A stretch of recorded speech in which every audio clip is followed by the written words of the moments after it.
In the bustling city of New York, Lucas Carter, a 35-year-old investigative journalist, had spent his career debunking conspiracy theories. From alien sightings to secret societies controlling the government, he had heard it all. But Lucas' latest assignment would challenge everything he thought he knew about truth and deception. It began with a cryptic email. The sender called themselves Aurora and claimed to have evidence of a shadow organization known as the Whisper Network. According to the email, this group manipulated world events, controlled global markets, and even orchestrated conflicts for profit. At first, Lucas dismissed it as another baseless conspiracy, but the email included detailed files, leaked communications, and a list of people tied to bizarre accidents over decades. Curiosity got the better of him. Lucas decided to investigate, if only to expose the claim as a hoax. He followed the first lead to a retired government analyst named Richard, who now lived off the grid in Vermont. Richard was nervous when Lucas approached, but after some persuasion, he revealed what he knew.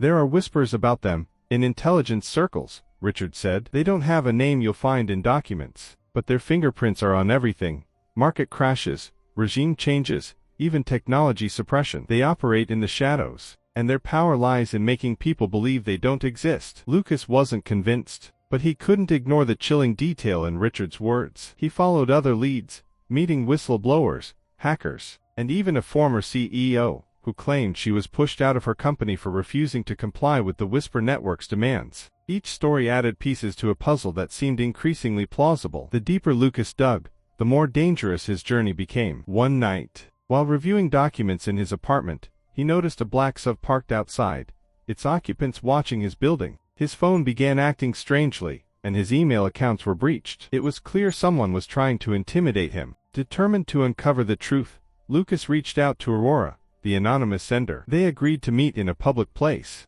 a crowded cafe in Manhattan. Aurora turned out to be a woman named Dr. Sophia Reynolds, a former data scientist for a multinational corporation. She had discovered coded messages within financial data, patterns that pointed to the Whisper Network's influence. "They're not just a theory, Lucas," Sophia said. "They're real, and they've already noticed you. If you keep digging, they'll come after you." Lucas was torn. He had the makings of the biggest story of his career, but at what cost? Despite the risks, he pressed on, publishing a series of articles exposing what he had learned. The stories caused a stir, with skeptics dismissing them as sensationalism and others rallying behind him, demanding transparency from corporations and governments. Then, the backlash hit. Lucas lost his job, his accounts were frozen, and Sophia disappeared without a trace. It was as if the Whisper Network had erased his existence. Alone and hunted, Lucas realized he had underestimated their reach. But he wasn't defeated. He created an encrypted platform to continue his work anonymously, sharing evidence with other investigative journalists and hackers. Slowly,